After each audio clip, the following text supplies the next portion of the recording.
الحمد لله الذي خلقنا ورزقنا وهدانا وعلمنا وأنقذنا وفرج عنا. الحمد لله بالقرآن، الحمد لله بالإسلام، الحمد لله بالأهل والمال والمعافاة. كبت عدونا وأظهر أمننا وأحسن معافاتنا وجمع فرقتنا وأحسن خلاصنا، ومما سألناه أعطانا، فالحمد لله على ذلك حمدا كثيرا طيبا مباركا فيه.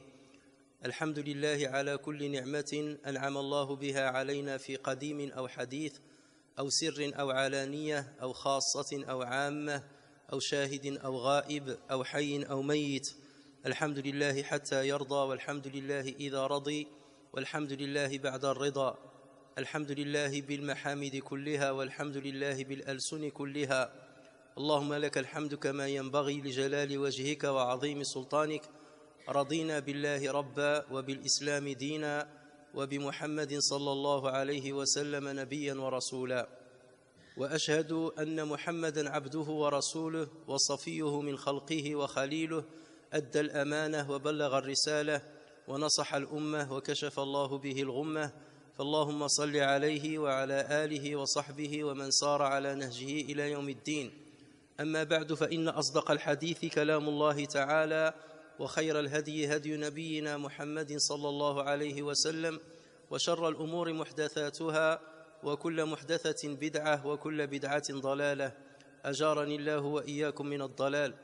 أوصيكم ونفسي معشر المسلمين والمسلمات بتقوى الله عز وجل، فقد قال في محكم تنزيله: يا أيها الذين آمنوا اتقوا الله حق تقاته ولا تموتن إلا وأنتم مسلمون. يا أيها الناس اتقوا ربكم الذي خلقكم من نفس واحدة وخلق منها زوجها وبث منهما رجالا كثيرا ونساء، واتقوا الله الذي تساءلون به والأرحام، إن الله كان عليكم رقيبا. يا أيها الذين آمنوا اتقوا الله وقولوا قولا سديدا يصلح لكم أعمالكم ويغفر لكم ذنوبكم، ومن يطع الله ورسوله فقد فاز فوزا عظيما. اللهم اجعلنا من الفائزين، واجعلنا بفضلك من ورثة النعيم. ثم أما بعد، معشر المسلمين والمسلمات، في خضم التجاذبات المادية التي يعيشها الإنسان في حياته اليومية، قد يتراجع إيمانه ويضعف ويرجع القهقرة ويتلاشى، وهذه من الأمور التي قد تصيب كل مؤمن آمن بالله تبارك وتعالى ربا وآمن بالإسلام دينا.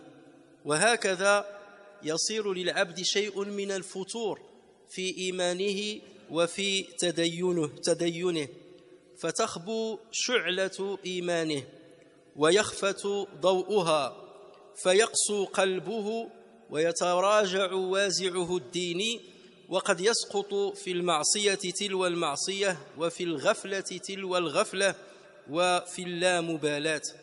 وقد حذر رسول الله صلى الله عليه وسلم من هذا التسلسل المدمر، فقال صلى الله عليه وسلم: إن الإيمان لا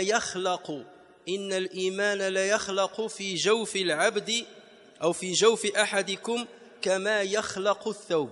يعني الإيمان قد يتلاشى، يتقادم ويتلاشى كما يتلاشى الثوب إذا ظل وقتا طويلا عند الإنسان. إن الإيمان لا يخلق في جوف أحدكم كما يخلق الثوب، فاسألوا الله أن يجدد الإيمان في قلوبكم. فاسألوا الله أن يجدد الإيمان في قلوبكم. ولذلك أيها الإخوة الكرام، وجب علينا أن نتعرف على أنفسنا، هذه النفس كيف ركبها الله عز وجل فينا، وكيف جعلها، وكيف تتقلب فيها، وما هي المؤثرات التي تحولها من حال إلى حال. فإذا تعرف العبد على نفسه وعلى ماهيتها، آنذاك استطاع أن يقيها من كل الشوائب ومن كل ما يمكن أن يضلها عن طريق الله تبارك وتعالى، وتعرف على مكامن القوة فيها وعن كل الأدوات التي يجب أن يستعملها حتى يقويها، فيقوى الإيمان فيه ويرقى في سلم التقوى. إلى الله تبارك وتعالى. وهذا ما سوف نركز عليه في هذه الجمعة والتي تليها أو اللاتي تليها بحول الله عز وجل. Chers frères et sœurs, devant des tiraillements de la vie matérielle que mène l'être humain, et notamment plus particulièrement le musulman, les tiraillements quotidiens de son travail, de ses fréquentations, de la course derrière les moyens de sa vie, il arrive que sa foi régresse, et il arrive que sa foi s'affaiblisse, et il arrive que la clarté de cette loi-là disparaisse et que son cœur s'assombrit au fur et à mesure jusqu'à ce qu'il puisse s'endurcir une fois pour toutes. Il arrive que le musulman sous-estime le péché dans lequel il peut tomber et il le fait suivre avec un autre péché. Il arrive que le musulman tombe dans l'insouciance et l'inconscience de ses devoirs par rapport à lui-même, par rapport à ceux qui l'entourent et par rapport, bien entendu, avant tout, à son Créateur. Et c'est comme ça que la foi ne se maintient pas dans le cœur du savant, du croyant, d'une manière rectiligne. Elle peut régresser et diminuer. Et le prophète sallallahu alayhi wa sallam a mis en garde contre cette situation et contre cet état qui peut toucher n'importe quel musulman.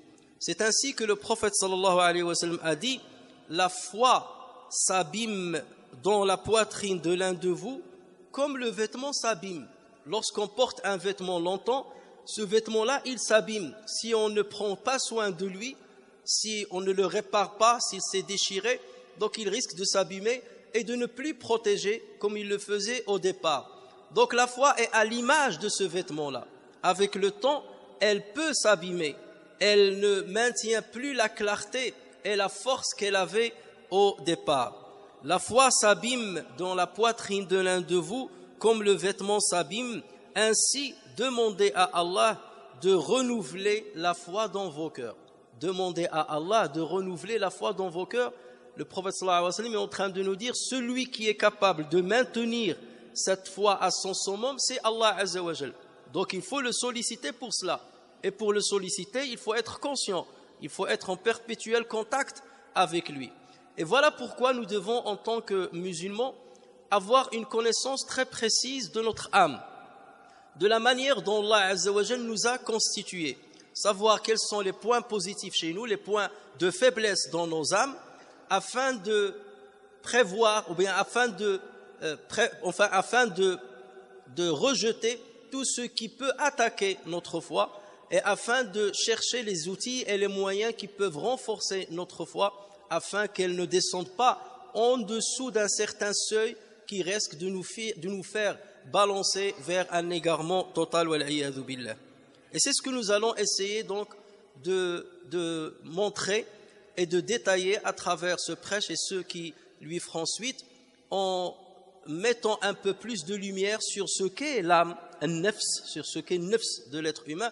Je ne parle pas de l'âme qui donne la vie, mais cette âme qui nous fait bouger, cette âme qui nous fait réfléchir, cette âme qui a été responsabilisée par Allah Azza wa Jal et qui est sujette au jugement d'Allah Azza wa Jal le jour de la résurrection. أول سؤال نطرحه هو كيف تكلم القرآن الكريم عن النفس الإنسانية، كيف وصفها الله تبارك وتعالى وكيف نعتها. لقد أقسم الله تبارك وتعالى بالنفس الإنسانية في القرآن في معرض سورة الشمس في قسم طويل. أقسم الله تبارك وتعالى بالشمس وضحاها والقمر إذا تلاها والنهار إذا جلاها والليل إذا يغشاها والشمس والسماء وما بناها والأرض وما طحاها ونفس، أقسم بالنفس، ونفس وما سواها فألهمها فجورها وتقواها. أقسم بها وأقسم عليها أو على ما يمكن أن يتعامل العبد معها، الشكل الذي يتعامل العبد معها. قد أفلح من زكاها وقد خاب من دساها. كل هذا القسم يدور حول هذا الموضوع. أفلح من زكى هذه النفس وخاب من دساها ولم يهتم بتزكيتها. وقد كان رسول الله صلى الله عليه وسلم يكثر من هذا الدعاء: اللهم آت نفسي تقواها وزكها أنت خير من زكاها أنت وليها ومولاها. كان الرسول صلى الله عليه وسلم يكثر من هذا الدعاء: اللهم آتي نفسي تقواها وزكها أنت خير من زكاها، لأن الذي يزكي نفسه قد أفلح، والذي يدسيها قد خاب وضاع. هذا الدعاء الذي كان يردده الرسول صلى الله عليه وسلم دائما ينم عن شيء مهم، هو أن الذي يزكي النفس إنما هو الله تبارك وتعالى، وهو الذي يحفظها من كل شائبة. ولذلك الرسول صلى الله عليه وسلم كان يدعو الله عز وجل بهذا الدعاء. معنى ذلك أن العبد ليس في مأمان أن تأمره نفسه بالسوء، وأن تخرج عن جادة الصواب، وأن تزيغ عن الصراط المستقيم، فلا بد أن يكون دائم الاتصال بالله تبارك وتعالى حتى يحميها من هذا الضلال ويحميها من هذا الضياع. فهذا دليل على أن العبد الذي يظن أنه قد عبر القنطرة وأنه من الناجين وأنه من الصالحين وأن الشيطان لا يمكن أن يلم بقلبه، هذا عبد خاطئ، هذا عبد خاطئ. والعبرة بخواتيمها. العبد قد يكون على الدين، مستقيما على الدين، مطبقا لأوامر الله تبارك وتعالى، ولكن في آخر حياته ينقلب على عاقبيه ويقترف الذنوب ويضيع عن الطريق. فلا بد أن يكون العبد داعيا لله تبارك وتعالى في كل أحواله، أن يقوي نفسه وأن يزكيها وأن يحفظها من كل شائبة، لأن الله عز وجل هو وليها، هو الذي يمكن أن يحفظها، وهو مولاها لأنه هو خالقها وهو القادر على أن يحافظ على سلامتها. Chers frères et sœurs, la première question que nous pouvons poser, c'est comment l'islam a-t-il présenté l'âme, cette nafs? Dorénavant, la traduction, je traduirai toujours nafs par l'âme, même si ce n'est pas la traduction la plus adéquate, puisque l'âme, c'est la traduction aussi de ruh. Mais ici, on parle de l'âme qui peut tomber dans la guidance, qui peut aller dans la guidance, comme celle comme elle peut tomber dans la débauche. Allah Azza wa Jal nous montre que cette âme a une grande importance. Sa création, elle est extraordinaire. Sa création, elle suscite de l'étonnement. Et c'est pour cela qu'Allah Azza wa Jal jure par cette âme, parce que ce n'est pas quelque chose de facile. Ce n'est pas quelque chose, c'est une âme qui est particulière. Allah Azza wa Jal a créé les anges avec une âme bien particulière, où ils ne tombent jamais dans le péché. Ils ne peuvent pas commettre le péché. Ce n'est pas dans leur capacité de tomber dans le péché ou bien de désobéir à Allah Azza wa Jal. Leur obéissance à Dieu, c'est comme notre respiration. Ils ne font aucun effort pour obéir à Allah Azza wa Jal. Il n'y a pas de mujahada chez eux pour se maintenir sur le droit chemin. Allah Azza wa Jal a maintenu droite leur âme. Et de l'autre côté, à l'opposé, Allah Azza wa Jal a créé des animaux qui suivent leur instinct, qui ne réfléchissent pas, qui ne peuvent pas contrôler leurs instincts. Ce sont leurs instincts qui vont les aiguiller, les orienter dans un sens ou dans un autre, et ils n'ont aucun contrôle sur ces instincts. En revanche, l'être humain est bien particulier.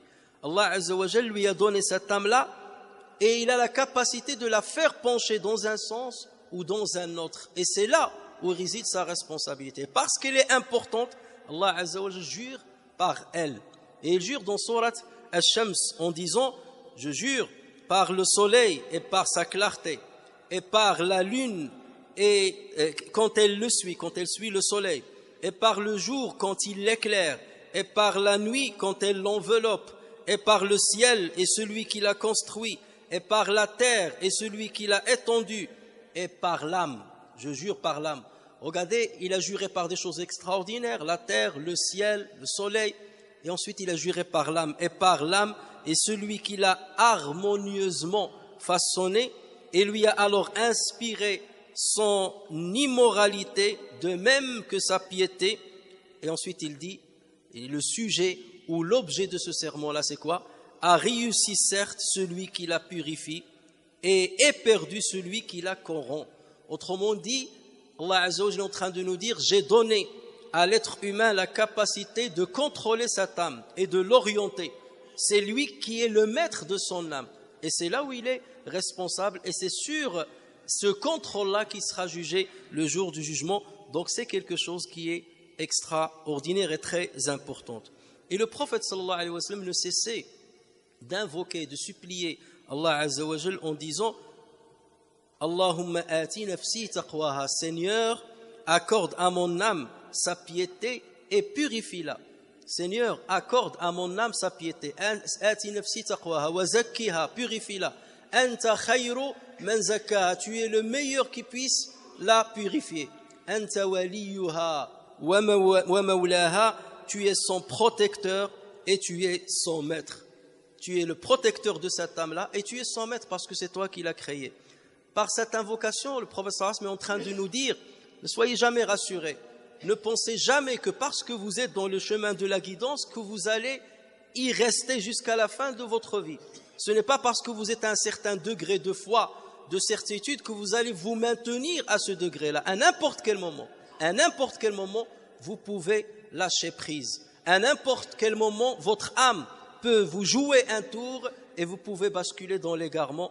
Et c'est pour cela que vous devez être en perpétuel contact avec votre Seigneur et lui demander de maintenir la piété de votre âme et de la purifier. C'est lui qui donne cette purification. Mais vous avez le devoir de faire l'effort, de lutter pour qu'elle ne penche pas vers l'égarement. Vous avez le devoir de vous adresser à Allah Azza wa Jal. Vous avez le devoir de manifester de la modestie. Et de dire, si vous êtes sur le droit chemin, c'est pas par votre force, c'est pas par votre intelligence, c'est pas par votre travail, mais c'est bel et bien par la grâce de Allah tabaraka wa ta'ala et par sa protection et sa miséricorde. السؤال الثاني الذي نطرحه أيها الإخوة الكرام هو ما هي أحوال النفس التي عرضها القرآن الكريم؟ النفس واحدة ولكنها تتقلب من حال إلى حال، تتغير من حال إلى حال. ما هي الأحوال التي ذكرها القرآن فيما يخص النفس البشرية؟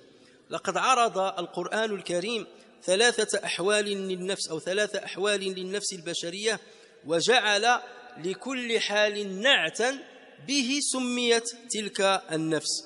فذكر الله عز وجل النفس الأمارة بالسوء، وذكر الله تبارك وتعالى النفس اللوامة، وذكر النفس المطمئنة. ذكر الله عز وجل ثلاث مراتب للنفس: نفس أمارة بالسوء، ونفس لوامة، ونفس مطمئنة.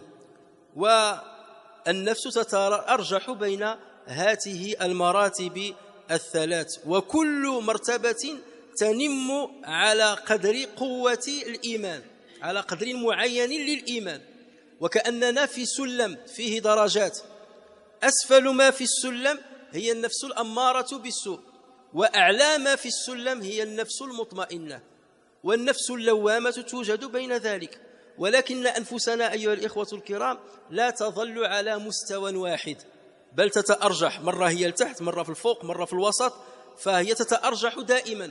والعبد يجب أن يرقبها وأن يحتاط أن تسقط إلى مهاوي ذلك السلم، إلى الدرجات السفلى.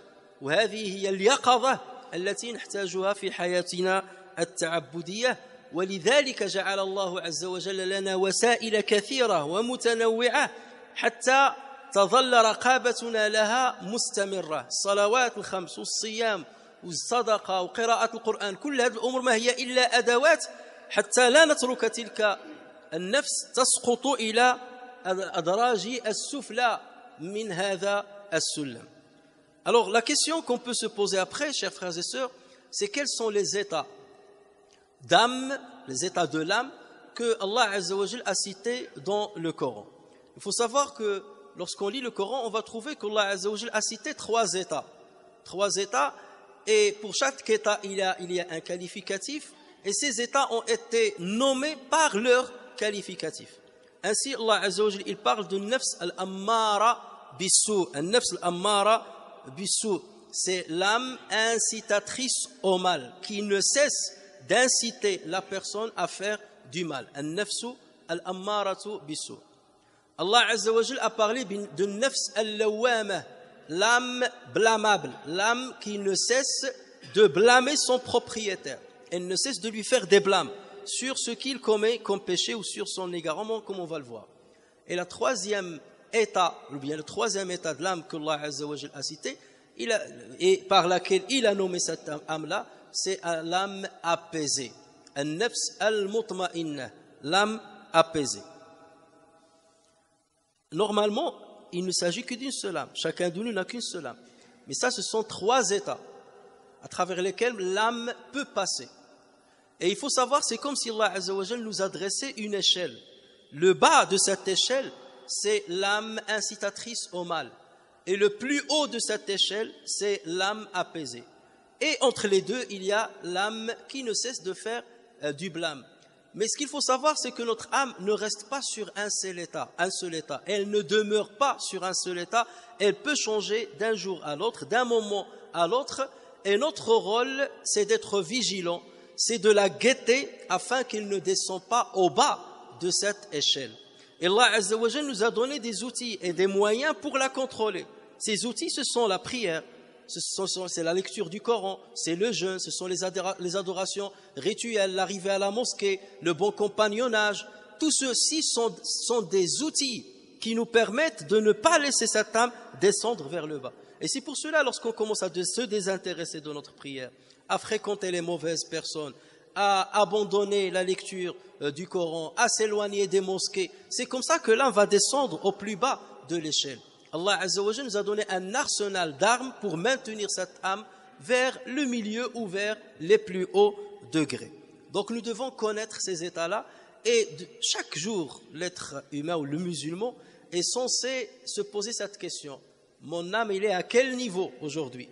Ou en commettant ce que je suis en train de commettre, ou en faisant ce que je suis en train de faire, mon âme, elle est à quel niveau? Quelle âme qui est en train de m'animer dans ce que je suis en train d'entreprendre? Est-ce l'âme incitatrice au mal?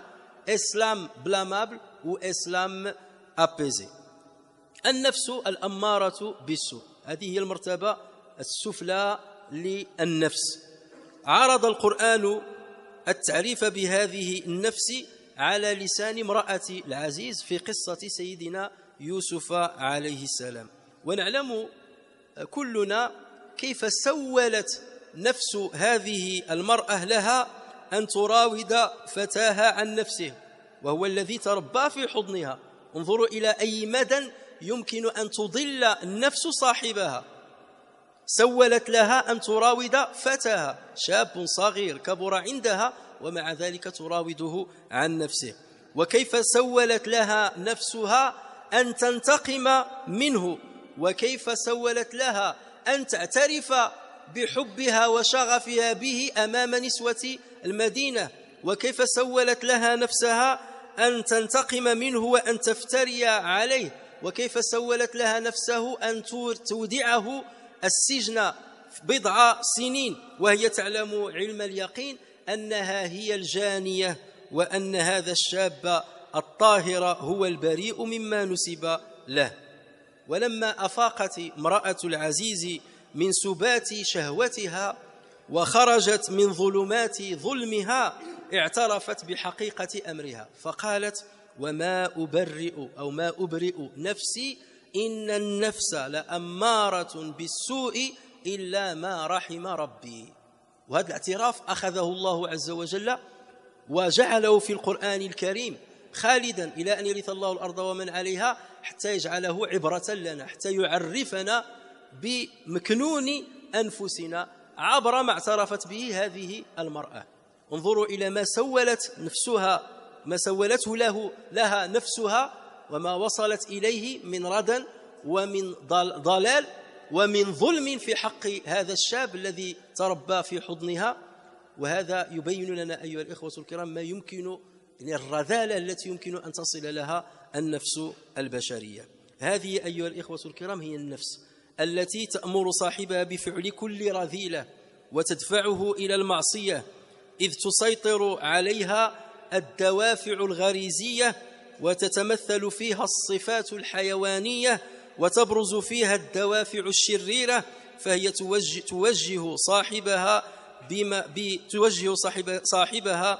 بما اشتهته من شهوات. الشهوة هي اللي تبع الشهوات نتاعها. هذه هي النفس الأمارة بالسوء. Donc le premier état qui a été cité, qui est au plus bas de cette échelle, c'est l'âme incitatrice au mal. Et Allah Azza wa Jalla n'a pas dit an-nafs al-amiratu bis-su. An-nafs al-ammara, c'est un superlatif qui ne cesse d'inciter son propriétaire à faire le mal. Le Coran al-Karim nous a présenté l'identité de cette âme avec la reconnaissance d'une dame qui a subi les dégâts de cette âme-là. Et il s'agit bien entendu de l'épouse de l'Aziz de l'Égypte, dans l'histoire qu'Allah Azza wa Jal nous a narrée à propos de Youssouf alayhi as-salam. Regardez cette femme, comment son âme l'a incité à essayer de détourner son valet, l'enfant qui a grandi chez elle, le détourner de sa piété, le détourner de sa pudeur, le détourner de sa foi. Comment, lorsque cet homme-là a résisté, comment elle a pu, devant toutes les femmes de la ville, les notables de la ville, reconnaître son péché et être fière de son péché et le dire haut et fort. Et comment pousser ces dames-là à être dans son état. Et comment ensuite son âme l'a incité à faire encore plus de mal en se vengeant de ce jeune homme qui était innocent et en le jetant plusieurs années dans la prison. Et il a fallu du temps pour que cette âme-là se réveille et pour qu'elle regrette ce qu'elle a fait et pour qu'elle avoue ce qui l'a poussé à faire ce qu'elle a fait. Et Allah Azza wa Jal dit à ce propos, avec la parole de cette âme-là, je ne m'innocente pas. Elle a dit, je ne m'innocente pas cependant, car l'âme est très incitatrice au mal. J'ai subi les dégâts de mon âme, car l'âme est incitatrice au mal, à moins que mon Seigneur, par miséricorde, ne la préserve des péchés. Mon Seigneur est certes pardonneur et très miséricordieux. Donc Allah Azza wa Jalla nous a cité l'histoire de cette femme-là et il nous a montré les ravages que pouvait commettre son âme en elle. Et ce sont les mêmes ravages qu'on ne pouvons commettre et ce sont les mêmes dégâts qui peuvent nous arriver lorsqu'on abandonne les rênes de l'âme de nos mains, lorsqu'on relâche les rênes du pouvoir qu'Allah Azza wa Jalla nous a donné sur l'âme. Et là, on peut se retrouver dans des situations gravissimes et on ne peut parfois plus reculer vers l'arrière. Il s'agit donc de cette âme-là qui incite son propriétaire à commettre le péché, à désobéir à Allah Azza wa Jal, une âme qui embellit le péché. Il commence à voir le péché comme quelque chose de bien. Il voit le mal comme un bien, il voit le bien comme un mal. Donc c'est une âme qui fait perdre la raison à l'être humain. Il lui fait perdre la raison. Or, c'est la raison qui nous caractérise, de ce que Allah Azza wa Jal a créé comme créature. Et c'est une âme qui va suivre les jouissances, l'amour des jouissances. Et l'homme va quelque part être l'esclave de ses instincts. Et il va se réduire à un état bestial et il deviendra comme les bestiaux, sinon pire, comme Allah Azza wa Jal l'a souvent dit dans le Coran. ثم يذكر الله تبارك وتعالى حال النفس أو حالا أخرى للنفس وهي حال اللوم الذي يعتري النفس فتسمى آنذاك بالنفس اللوامة وهذا كذلك صيغة استعمل الله عز وجل صيغة المبالغة لم يقل النفس اللائمة وإنما النفس اللوامة قد تلومك نفسك مرة أو مرتين ولكن لا تعتبر آنذاك نفس اللوامة نفس لامتك مرة أو اثنين لكن يجب أن تنتقل إلى مرحلة أعلى وأسمى وهي أن تكون نفسك لوامة لا تترك صغيرة من الذنوب أو كبيرة إلا لامتك عليها لا تترك غفلة سقطت فيها إلا ونبهتك إليها لا تترك غفلة سقطت في ظلماتها إلا وأيقظتك من سباتك فلامتك على ذلك وجدت ندامة وحسرة في قلبك على ما وقعت فيه فتندفع بعد ذلك إلى التوبة والأوبة إلى الله تبارك وتعالى وتطلب منه المغفرة وتجتهد في تزكية نفسك والرقي بها في معارج الإيمان والتقوى. وقد أقسم الله تبارك وتعالى بهذه النفس في القرآن الكريم لعظمتها ولأهميتها فقال لا أقسم بيوم القيامة ولا أقسم بالنفس اللوامة فدل بذلك على حبه لمثل هذه الأنفس وعلى رضاه عنها لأنها تحافظ على يقظة صاحبها وتقيه من مهاوي الردى وتدفع به إلى مسالك الصلاح والتقوى. وقد قال الحسن البصري رحمه الله في حق ذوي هذه الحال من النفس إن المؤمن والله ما تراه إلا يلوم نفسه ما أردت بكلمتي ما أردت بأكلتي ما أردت بحديث نفسي وإن الفاجر يمضي قدما ولا يعاتب نفسه. هذا هو المؤمن اللي عنده النفس اللوامة يلوم نفسه على كل شيء ما أردت بهذه الكلمة ما أردت بهذا اللفظ ما أردت بحديث نفسي ما أردت بهذه الأكلة أو الأكلة يحاسب نفسه على كل صغيرة وكبيرة. هذا هو الذي ارتقى بنفسه إلى درجة اللوم المتتابع القوي الذي يظل صاحبه في يقظة دائمة. Ensuite, Allah Azza wa Jal donc a cité un deuxième état de l'âme et il s'agit de l'âme blâmable, النفس اللوامة. Et là aussi, Allah Azza wa Jal a utilisé un qualificatif qui est dans le sens d'un superlatif. Il n'a pas dit النفس اللائمة. Laima, c'est celle qui va faire un blâme, deux blâmes, trois blâmes. Mais l'awama, ça veut dire c'est une âme qui ne cesse de blâmer son propriétaire. Lorsque tu as une âme qui à chaque fois te dit pourquoi j'ai dit ça, pourquoi j'ai fait ça, j'aurais dû faire ça, pourquoi je suis tombé dans ce péché, pourquoi j'ai pensé cette mauvaise pensée, pourquoi n'ai-je pas fait ce que Allah Azza wa Jalla m'a demandé de faire, pourquoi je suis tombé dans cette inconscience, pourquoi me suis-je éloigné des endroits que Allah Azza wa Jalla aime. Donc c'est une âme qui ne cesse justement de blâmer son propriétaire. Et là, ça témoigne d'une vitalité de cette personne-là et d'une prédisposition à se repentir et à revenir vers Allah Azza wa Jal, à lui demander pardon et à s'activer dans le chemin de l'adoration. Et c'est parce que cette âme-là est importante qu'Allah Azza wa Jal a juré par elle. وَلَا أُقْسِمُ بِالنَّفْسِ اللَّوَّامَةِ. Je jure par l'âme blâmable, parce que c'est une âme qui est importante, une âme qu'Allah Azza wa Jal aime, une âme qu'Allah Azza wa Jal agrée. Pourquoi? Parce qu'elle laisse son propriétaire vigilant, parce qu'elle met en garde toujours son propriétaire avant qu'il ne tombe dans une glissade qui risque de le faire descendre vers un égarement total. Le Hassan al-Basri rahimahullah disait à ce propos: le croyant par Dieu, le vrai croyant, c'est celui que tu vois tout le temps en train de se blâmer. Qu'est-ce que j'ai voulu dire par cette parole? Qu'est-ce que j'ai voulu chercher par cette parole?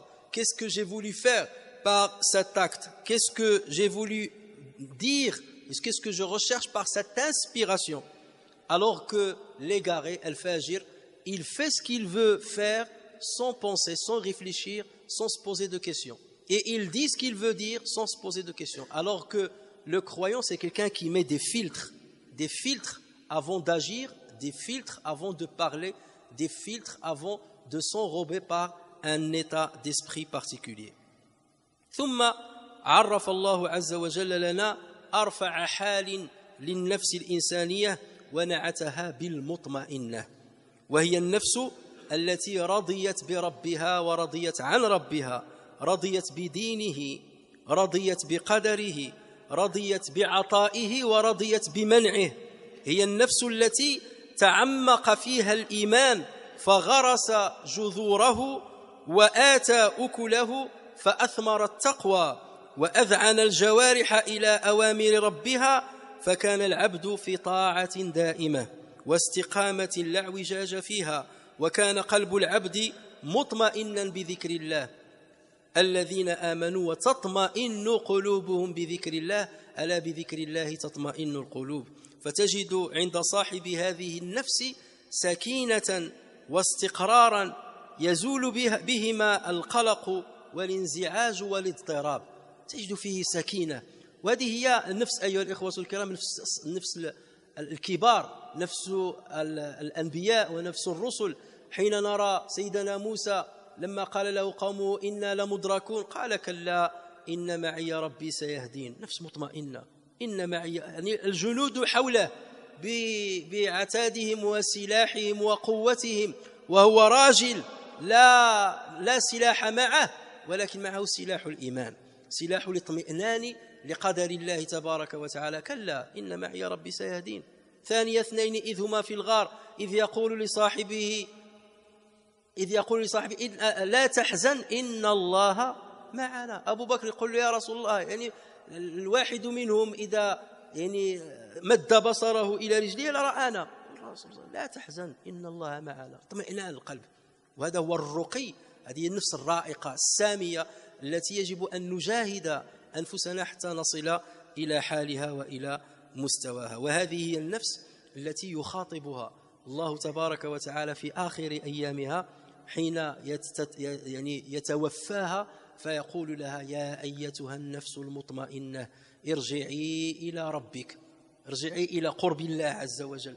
كنت قريبة منه وأنت في الدنيا تحيين في هذا البدن، وبعد فراقك من هذا البدن سوف تذهبين إلى قرب الله تبارك وتعالى وتظلين هكذا في الأخرى. يا أيتها النفس المطمئنة ارجعي إلى ربك راضية بما فعلت، مرضية، فادخلي في عبادي وادخلي جنتي. الجزاء الأعظم، لأن صاحبها جاهد نفسه وثابر وعمل عملا دؤوبا إلى أن رقى بنفسه إلى هذه الدرجة، فيجزيه الله تبارك وتعالى على قدر مجاهدته وعلى قدر صبره في الدنيا. Ensuite, Allah Azza wa Jal parle du troisième état de l'âme et il l'a nommé an-nafs al-mutma'inna, l'âme qui est apaisée, l'âme qui est rassurée. C'est une âme qui est rassurée d'avoir choisi Allah Azza wa Jal comme Seigneur. Elle est rassurée, ça y est, j'ai choisi Dieu comme Seigneur et j'en suis satisfaite jusqu'à la fin de ma vie. Une grande satisfaction. Même si je devais moi-même créer dans mon imaginaire un Seigneur, je n'aurais pas trouvé mieux que Allah Azza wa Jal. Impossible. Elle est rassurée d'avoir choisi Dieu comme Seigneur. Elle est rassurée d'avoir choisi l'islam comme religion. Elle est rassurée de faire partie de cette communauté de l'islam. Elle est apaisée. Elle est apaisée. Elle ne titube pas.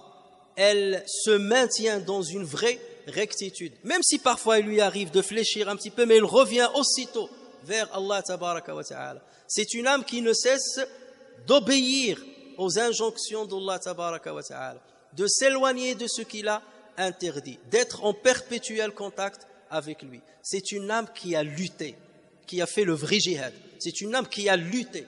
Et surtout lorsqu'elle est dans une époque ou dans un endroit où les ennemis sont nombreux, où les artefacts qui la combattent sont nombreux. C'est notre cas, chers frères et sœurs. Nous sommes dans une époque difficile et nous sommes dans un endroit du monde difficile. Difficile d'être musulman, difficile d'être pratiquant, difficile d'obéir à Allah Azza wa Jal.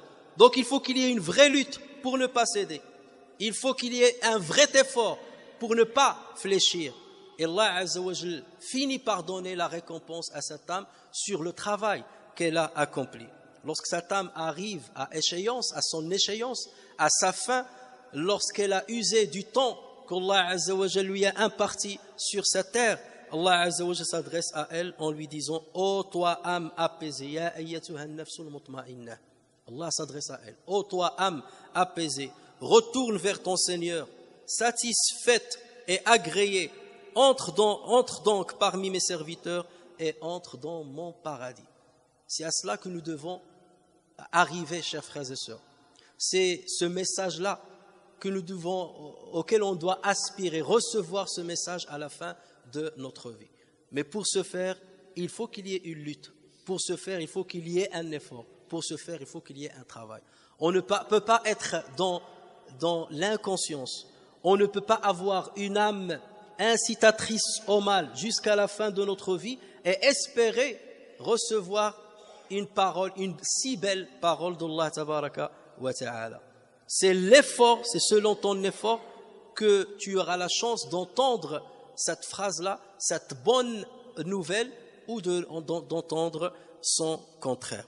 فنسأل الله تبارك وتعالى أن يجعل أنفسنا آمنة مطمئنة وأن يجعلنا من الأتقياء الأنقياء الأصفياء البراء من كل شرك إنه على ذلك قدير وبالإجابة جدير وآخر دعوانا أن الحمد لله رب العالمين.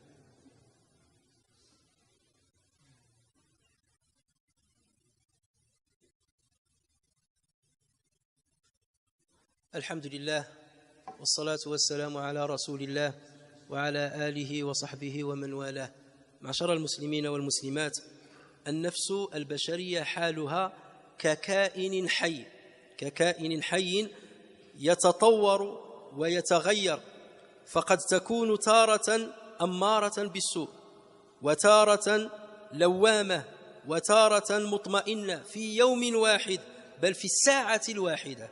هذه الحالات الثلاث قد تكون في أنفسنا في ساعة واحدة. نفسك تأمرك بالسوء ونفسك تلومك، وفي نفس الوقت نفسك تطمئن، تشعر بأنها يعني تحلق في أجواء العبودية والمحبة لله تبارك وتعالى، فتتمنى أن تموت آنذاك وأن تلقى الله عز وجل على تلك الحال، وهذا في ساعة واحدة. ولذلك وجب على المؤمن أن يجاهد نفسه ويزكيها حتى لا تأمره بالسوء، وإن فعلت جاهدها حتى لا يقترف ما يسخط الله عليه، وإن فعل سارع إلى محاسبة نفسه ولومها وهرع إلى الاستغفار والتوبة وأقبل على الله بالذكر والدعاء والأعمال الصالحة. وهذه هي المجاهدة التي تستجلب العون الرباني، إذ إن الله تبارك وتعالى يقول إن الله لا يغير ما بقوم حتى يغيروا ما بأنفسهم، حتى يكون لك المدد من الله تبارك وتعالى والإعانة الربانية. لا بد أن تغير ما بنفسك، لا بد أن تجتهد في صقل نفسك وفي ترقيتها إلى الدرجات العلى. آنذاك يكون الله عز وجل معك، آنذاك يعينك الله عز وجل، آنذاك يؤتي الله عز وجل لنفسك تقواها، آنذاك يزكيها الله تبارك وتعالى. ولكن لا بد أن تنطلق أنت بمجهود من ذاتك حتى تتلقى من الله تبارك وتعالى تلك الإعانة المنشودة. Chers frères et sœurs, l'âme humaine est une âme qui ressemble à un être vivant, qui passe d'un stade à un autre, qui évolue dans le temps. Et comme on a dit, l'âme peut basculer entre les trois états que le Coran a cités. À un moment, elle incite au mal, et à un moment, elle blâme son propriétaire, à un moment, elle est apaisée. Et elle peut passer par ces trois états dans la même journée, parfois même dans la même heure. Elle t'incite vers le mal, tu veux accomplir le mal, et tu peux l'accomplir, et tout de suite, tu te blâmes, et tu es rongé par le regret, et après tu reviens à Allah Azza wa Jal, tu l'invoques, et après un certain moment, tu sens que tu es au plus haut degré de la foi. Tu te dis, si j'espère mourir dans cet instant-là, et qu'Allah Azza wa Jal me prenne mon âme à cet instant-là, parce que là j'ai une certitude en Dieu et une certitude en l'islam, et un amour que je ressens qui m'a envahi, un amour de Dieu tel que j'aimerais bien mourir maintenant et entrer au paradis. Et ces états, on peut les connaître en une seule heure, et on peut basculer d'un état à un autre. Voilà le risque, voilà le risque.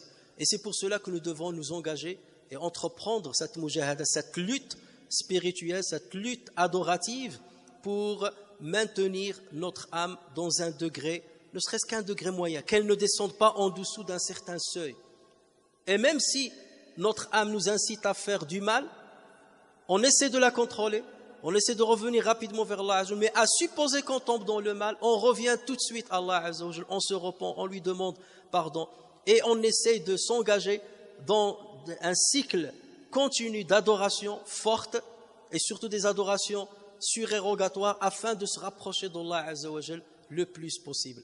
Et lorsqu'on arrive à ce degré-là de l'âme apaisée, lorsqu'on déguste la saveur de ce qu'est l'âme apaisée, on essaie de toujours rester dans ce niveau-là.